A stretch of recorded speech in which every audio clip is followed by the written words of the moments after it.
Hello everyone. ये जो हमारा वीडियो है ये सेकंड वीडियो है सीक्वेंसिंग सीरीज़ का। ठीक है, तो सीक्वेंसिंग सीरीज़ में हमने पढ़ा था एपी के बारे में। अभी हमने एपी के बारे में पढ़ा था कि nth term of an AP का फॉर्मूला होता है an is equal to a plus n minus one into d. ठीक है, और Sn के बारे में पढ़ा था हमने, क्लास 10th में भी इसके बारे में पढ़ा हुआ है। ठीक है, क्लास 10th में पढ़ा हुआ है और क्लास 11th में भी हम पढ़ रहे हैं इसके बारे में। ठीक है, तो इजी रहेगा ये चीज़ समझने में, अर्थमेटिक प्रोग्रेशन इजी रहेगा समझने में, क्योंकि हमने क्लास 10th में एक बार पढ़ा हुआ है। ठीक है, तो Sn क्या होता है? Sn is equal to n/2 2a plus n minus one into d. ठीक है, ये होता है Sn। ठीक है, सम ऑफ n टर्म्स। ठीक है ना, तो चलो आगे देखते हैं। ठीक है, इसके ऊपर हमने लास्ट लेक्चर में एक क्वेश्चन किया था और एक क्वेश्चन और अभी हम करेंगे। ठीक है, थोड़ा सा डिफिकल्ट क्वेश्चन इसलिए करेंगे क्योंकि कई बार क्वेश्चन आता है ये वाला और तुम लोग कंफ्यूज हो जाते हो कि कैसे करना है। ठीक है, तो चलो क्वेश्चन है अपना, sum of n terms of two arithmetic progression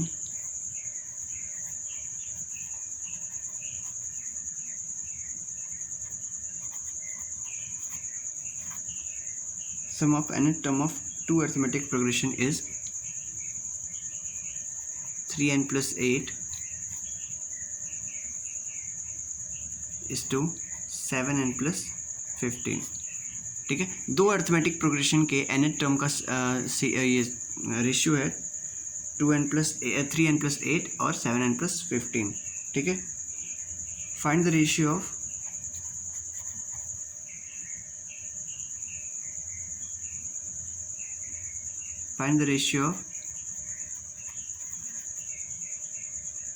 twelfth term.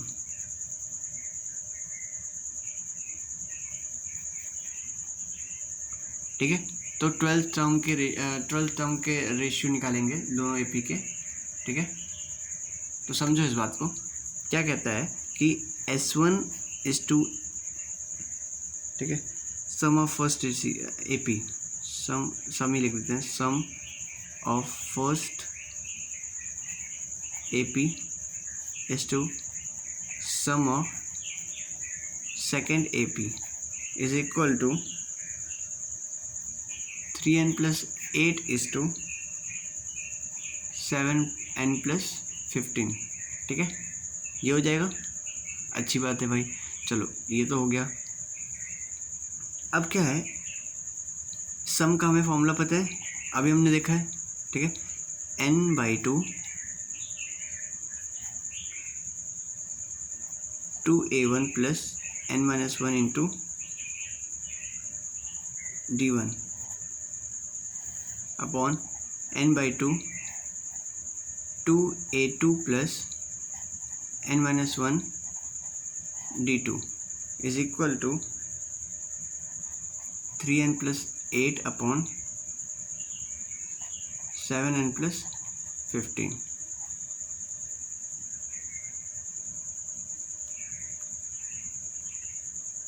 ठीक है भाई, इतना समझ में आ गया हमें। ठीक है, n/2 से n/2 कट हो जाएगा। ठीक है, बचेगा क्या, 2a1 plus n minus one into d1 और 2/2a2 plus n minus one into d2 is equal to 3n plus 8 upon 3n 7n plus 15। ठीक है भाई, इतना तो हो गया हमने। ठीक है, तो मान लो क्या हो जाएगा, अगर हमें ट्वेल्थ टर्म अगर बात करें हम कि रेशियो ऑफ ट्वेल्थ टर्म निकालना है। ठीक है, तो अगर मान लो लिख देते हैं ट्वेल्थ टर्म पहले एपी का और twelfth term of AP first upon twelfth term of, समझ में आ रहा है ना? ठीक है, एपी सेकेंड। ठीक है भाई, तो twelfth term AP first AP का ट्वेल्थ टर्म कितना हो जाएगा, सोच के देखो। a1 प्लस 11, 12 माइनस वन 11 ही होता है, 11 d1 upon A2 plus 11 D2, ठीक है। चलो तो अब देखो, मान लो इसको इक्वेशन फर्स्ट मान लेते हैं, तो इक्वेशन फर्स्ट में हम n की वैल्यू क्या पुट कर दें, 23 पुट कर दें, ठीक है। Put n is equal to 23 in equation first, ठीक है। इक्वेशन फर्स्ट में n is equal to 23 put कर देना है हमें, ठीक है। पुट कर देते हैं भाई इक्वेशन फर्स्ट में, तो 2a1 plus 23 minus 1 is 22 d1 upon 2a2 plus 22 d2 is equal to 3 into 23 plus 8 upon 7 into 23 plus 15, ठीक है भाई। इतना कर सकते हैं हम, इतना बिल्कुल कर सकते हैं भाई, बहुत इजी काम है, ठीक है। इतना टफ तो है नहीं ये। तो क्या हो गया, 3 इंटू 23 कितना होता है, 3 इंटू 3 3 9, 3 2 6, क्या हो गया 69, 69 प्लस 8 77, चलो अच्छी बात है। अपॉन 7 इंटू 23 कितना हो गया 176, ठीक है भाई, अच्छी बात है। अब क्या करेंगे, यहाँ से देखो 2 कॉमन लेंगे ऊपर नीचे, तो क्या बचेगा a1 plus 11 d1 upon a2 plus 11 d2 is equal to 7, 2 common लेके हमने कैंसिल कर दिया, 77 अपॉन 176, ठीक है। सो अगर हम इसको कट करेंगे 11 से, तो 11 7 और 11 16, तो क्या रेशियो आया 12 टर्म का 7:16, ठीक है। ये आ गया अपना आंसर, ठीक है।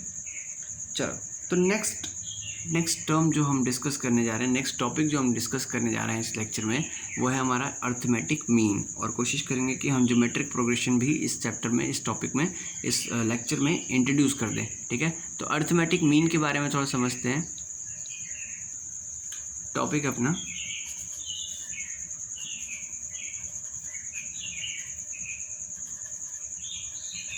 ठीक है, अर्थमेटिक मीन अपना टॉपिक है, ठीक है। अब देखो क्या है कि हमने अर्थमेटिक मीन के बारे में 10th में भी थोड़ा सा इंट्रोडक्शन पढ़ा हुआ है, ठीक है। अर्थमेटिक मीन हमारा टॉपिक है, और अर्थमेटिक मीन के बारे में हमने 10th में भी पढ़ा हुआ है थोड़ा बहुत, ठीक है। तो एक बार मैं फिर से इंट्रोड्यूस कर देता हूँ कि भाई अर्थमेटिक मीन हमने क्या क्या पढ़ा हुआ है और कैसे कैसे होता है। कि मान लो there is a 2 number a and b, ठीक है। a and b are 2 number, ठीक है। अगर तुम स्टेटमेंट लिखना चाहो तो लिख सकते हो, a and b are 2 number, ठीक है, ठीक है। एंड वी पुट c, क्या करेंगे हम, c को इनके बीच में, in between a and b, ठीक है। a और b के बिल्कुल बीच में हम c को इस तरह पुट करेंगे such that a c b are in AP, ठीक है। ये तीनों AP में हो जाए, ठीक है। अच्छा भाई AP में हो जाएंगे तो हमें क्या फ़ायदा होगा, ठीक है। अगर AP में हो जाएंगे तो एक ज़रूर से ज़रूर एक कंडीशन तो ज़रूर से ज़रूर होगी, क्या होगी, C minus A is equal to B minus C, होगी कि नहीं होगी, होगी, ठीक है। तो ध्यान से देखना कि अगर हम C को इधर ले आएँ और A को इधर ले जाएं, ठीक है, A को हम इधर ले गए और C को हम इधर ले गए, तो क्या बना अपना, ठीक है, that is 2C is equal to B plus A, है ना, यही बना। C is equal to A plus B by 2, ठीक है। अब यहाँ C क्या है, C is a arithmetic mean अपना, ठीक है, अर्थमेटिक मीन अपना है।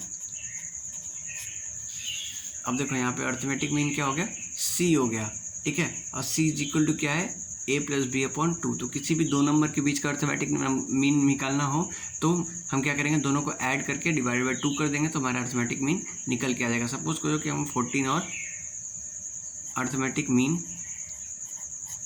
बिटवीन 14 सॉरी 17 एंड 20, ठीक है। 17 और 20 के बीच में अर्थमेटिक मीन निकालना है, तो हम क्या करेंगे, 17 और 20 को ऐड कर देंगे, that is equal to the 37। 37 divide by 2 क्या होता है, 37 डिवाइडेड बाई 2 क्या होता है, नहीं पता।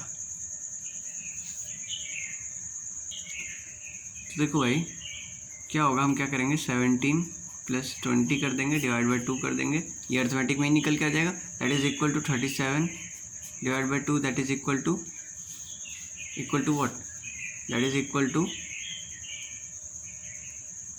हमारा हो जाएगा 37 बाई 2 क्या होता है, 18.5। तो ये हो गया हमारा अर्थमेटिक मीन, ठीक है, इन दो नंबर्स के बीच में, 17 और 20 के बीच में, ठीक है। चलो अच्छी बात है। अच्छा मान लो कि हमें एक नहीं, ठीक है, n अर्थमेटिक मीन्स को एडजस्ट करना था इनके बीच में, ठीक है, हमें n अर्थमेटिक मीन्स को इनके बीच में एडजस्ट करना था। Suppose what I am saying कि a and b are two numbers, ठीक है, a and b are two numbers and we have to insert, हम यहाँ पे a1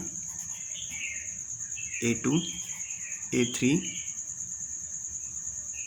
a4 a5 an, ठीक है, हमने n अर्थमेटिक मीन इनके बीच में इंसर्ट कर दिए। अच्छा अब क्या है कि जो a1 a2 a3 it is given that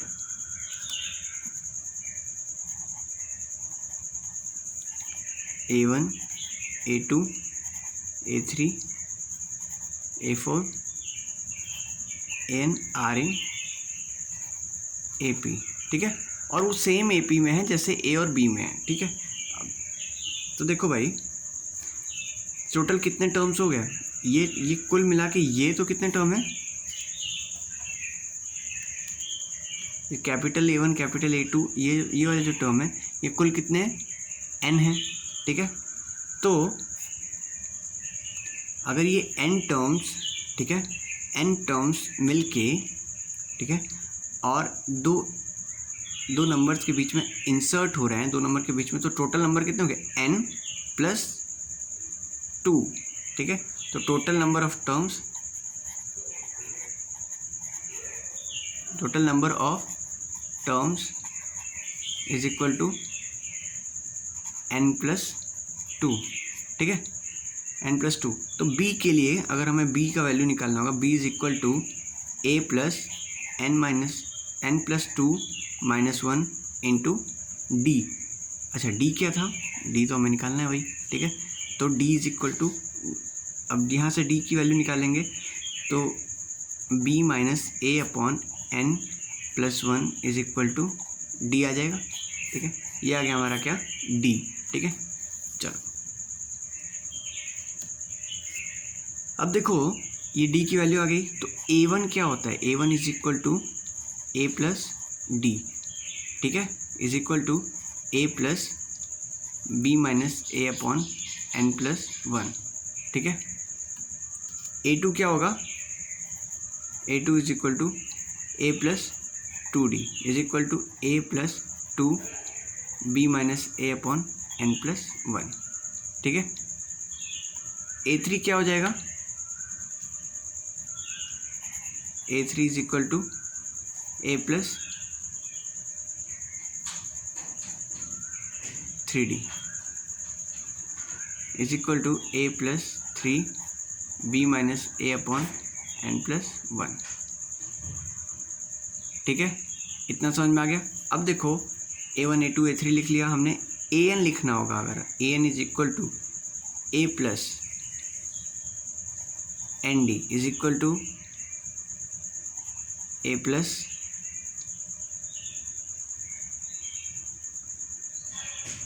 n, और d की वैल्यू क्या थी, b minus a upon n plus 1, ठीक है। ये वैल्यूज़ आ गई हमारी, a n की वैल्यूज़ आ गई, ठीक है।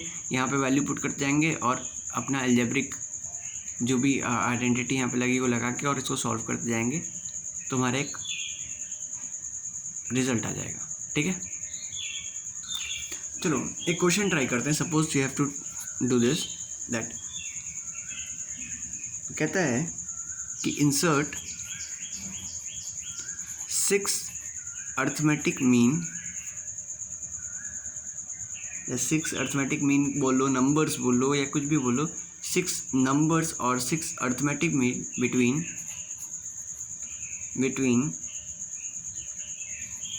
3 and 24 such that resultant series are in AP.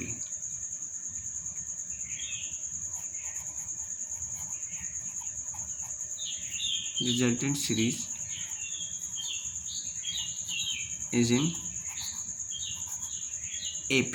ठीक है भाई, तो क्या कह रहा है कि 3 और 24 के बीच में, 3 और 24 के बीच में हम 6 ऐसे अर्थमेटिक मीन पुट करेंगे, A1, A2, A3, A4, A5 and A6। ठीक है, 6 ऐसे अर्थमेटिक मीन्स को हमने पुट किया। ठीक है, अब देखो हमने 6 अर्थमेटिक मीन्स को पुट तो कर दिया, अब A1, A2, A3, A4 की वैल्यू क्या लिखा है, देखो 6 ये हो गए, ठीक है, 7 एंड 8, तो total number of term n is equal to कितना हो गया, 6, n plus 2 is equal to 8। ठीक है, आ गया। तो A1 कितना आ जाएगा, A1 is equal to 3 plus D, और D की वैल्यू अभी हमने हमने जो समझा उसमें देखा है, D की वैल्यू क्या आती है, B minus upon n plus 1। ठीक है, तो इज इक्वल टू 3 प्लस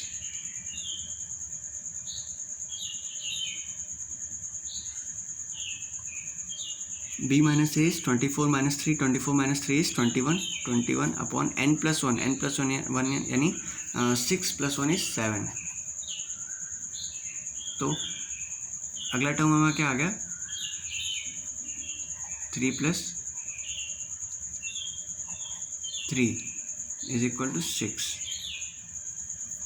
ठीक है, ऐसे ही मान लो हम इसका 5th टर्म निकाल रहे हैं, ये 5th निकाल रहे हैं, A5 is equal to 3 plus 5D is equal to 3 plus 5 into B minus a is 24 minus 3, 21। ठीक है, और n प्लस 1 इज 7, तो 7 3 इज 21, 3 आ गया, 3 5 से 50, तो ये आ गया 18।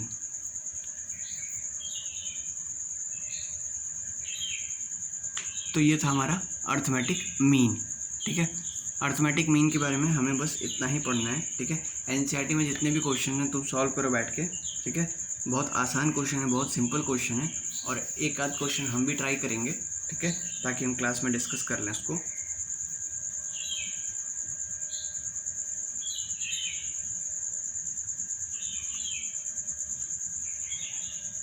चलो, वो क्वेश्चन एनसीईआरटी सॉल्यूशन जब होगा तो मैं उस क्वेश्चन को सॉल्व करूँगा एनसीईआरटी के।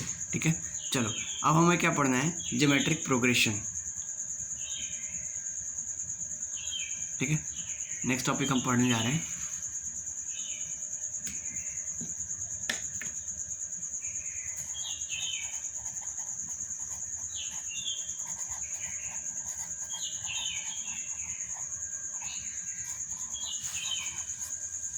ठीक है, जीपी पढ़ने जा रहे हैं, ज्योमेट्रिक प्रोग्रेशन पढ़ने जा रहे हैं। ज्योमेट्रिक प्रोग्रेशन एक बहुत ही सिंपल चैप्टर है, बहुत ज़्यादा ही सिंपल चैप्टर है, बहुत ही सिंपल टॉपिक है एक्चुअली।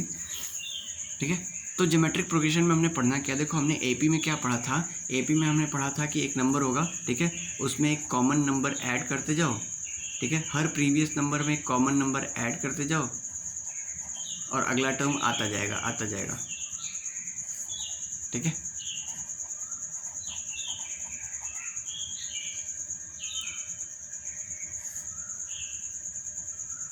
ठीक है,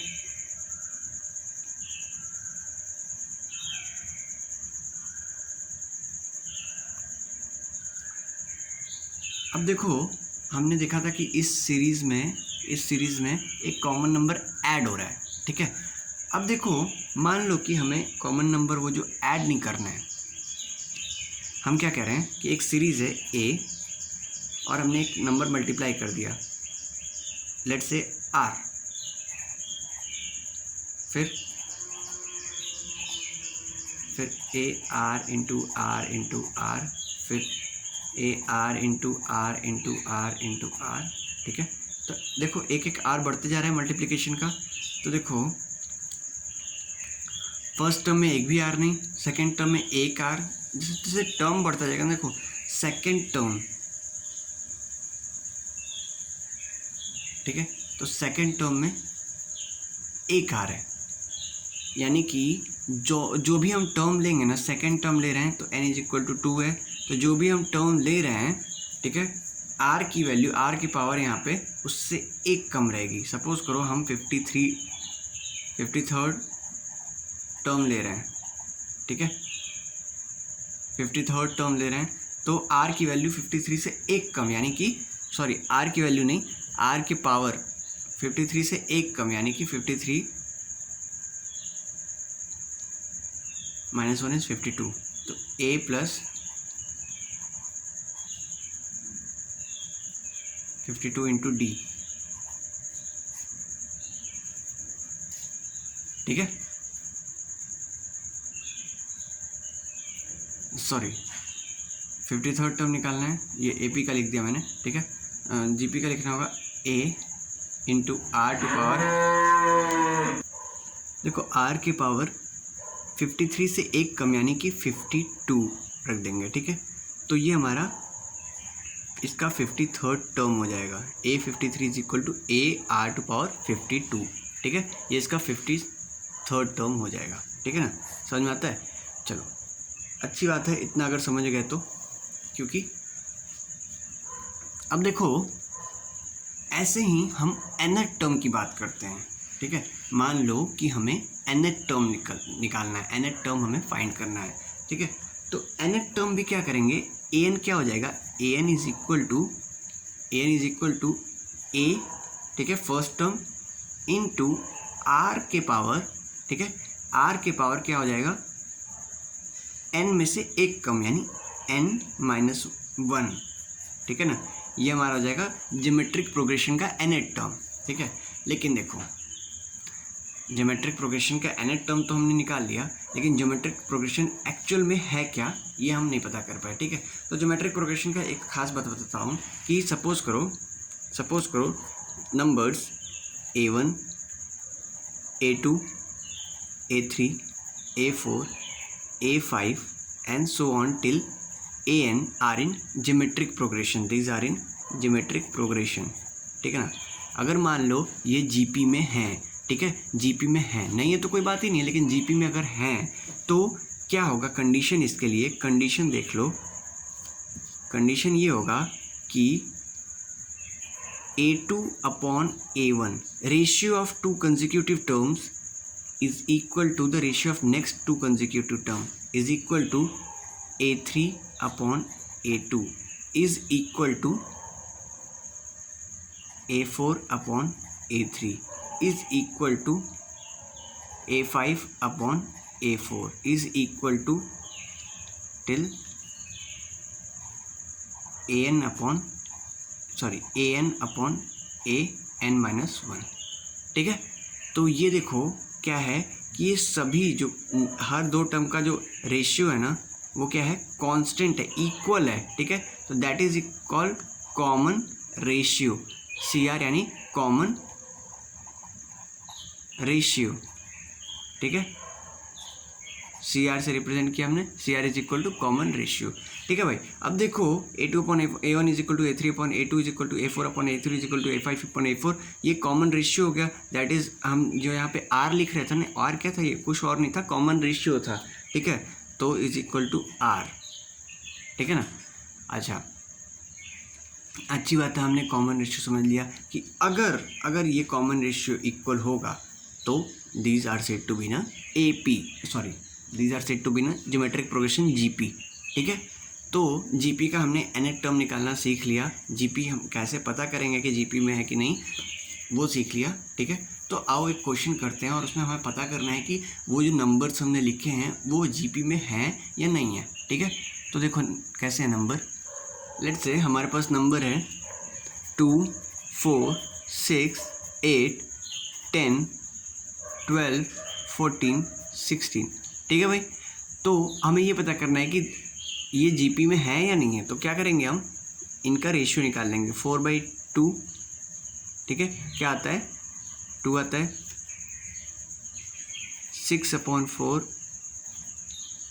6/4 क्या आता है, 3/2 आता है, ठीक है। 8/6 क्या आता है, 4/3 आता है। तो हमें देख रहे हैं ना कि A2/A1 is not equal to A3/A2 is not equal to A4/A3 and so on, ठीक है ना। देखो ना, ये रेशियो इक्वल नहीं है, एक का रेशियो 2 आ रहा है, एक का रेशियो 3/2 आ रहा है, एक का रेशियो 4/3 आ रहा है, ठीक है। तो ये रेशियोज इक्वल नहीं है। जबकि अब यहाँ पे देखो 3, 9, 27, 81 और 243, ठीक है। इनकी बात करें तो देखो 9/3 is equal to 3, 27/9 is equal to 3, 81/27 is equal to 3, ठीक है ना। तो हम देख सकते हैं कि इनका रेशियो इक्वल है, that is A2/A1 is equal to A3/A2 is equal to A4/A3, ठीक है। तो ये हमारा जीपी में है। ये जो हमने सीक्वेंस लिखा है ना, ये जो सीक्वेंस लिखा है हमने, दिस इज इन जीपी, ठीक है, ज्योमेट्रिक प्रोग्रेशन, ठीक है। तो देखो हमें ये पता चल गया कि कौन सी सीरीज़ जीपी में है या नहीं है पता करना, कौन सी सीरीज़ एपी में है या नहीं वो पता करना पता चल गया हमें, ठीक है। अब देखो मान लो कि हमारा टर्म जीपी में है, ठीक है। अब एक क्वेश्चन करते हैं कि हमें उसमें nth टर्म निकालना रहेगा, ठीक है। कैसे निकालेंगे, सपोज करो question is find 10th term of GP 5, 25, 125 and so on, ठीक है। इस सीरीज़ का ज्योमेट्रिक प्रोग्रेशन का आप 10th टर्म निकालिए, ये आपसे बोला गया निकालने के लिए, ठीक है। तो कैसे निकालेंगे हम, देखो भाई ये तो पता चल गया कि ये जीपी में है, तो हमें ये चीज़ करने की ज़रूरत नहीं है। A2/A1, A3/A2 ये करने की हमें ज़रूरत नहीं है। हमें करना क्या पड़ेगा, करना ये पड़ेगा कि 10th टर्म निकालना है तो A10 निकालना है, ठीक है। आपको फॉर्मूला बताया हुआ है कि A10 निकालने के लिए हम क्या करेंगे, पहले A लिखेंगे, फिर R, ठीक है, R⁻10 से एक कम यानी 9, AR⁻9 ही हमारा आंसर होगा, ठीक है। तो भाई A क्या है, उससे पहले हम लिख लेंगे A is equal to 5, R is equal to क्या है, तो 25 से 5 को डिवाइड कीजिए तो आ गया 5, ठीक है। तो A10 is equal to 5 into 5⁻9, तो टोटल हो गया 5⁻10। दिस इज योर आंसर, ठीक है। चलो अगर तुम चाहो तो इसको इवेल्युएट कर दो, 5⁻10 की वैल्यू निकाल सकते हो, ठीक है। और नहीं चाहो तो इसको एज इट इज़ छोड़ सकते हो। तो इसी का nth टर्म अगर निकालने के लिए बोले कि अगर इसका an निकालना हो तो कैसे लिखोगे, 5 इंटू 5⁻n-1, ठीक है। अब इसको लिख सकते हो 5⁻1 plus n-1 is equal to 5⁻n। आ गया आंसर अपना, ठीक है, आ गया अपना आंसर 5⁻n। चलो भाई अब ऐसे ही हम बात करेंगे जनरल टर्म की। तो हमने बात कर ली कि भाई हमने एपी का nth टर्म निकालना है तो कैसे निकालेंगे, वो तो हमने निकाल लिया, ठीक है। सपोज करो कि हमें एपी का सम निकालना है, ठीक है। तो सम निकालने के बारे में हम अपने अगले वीडियो में देखेंगे कि how to find the sum of any AP, ठीक है। तो तब तक देखते रहो हमारा चैनल, ठीक है, और बने रहो हमारे चैनल पे। Thank you.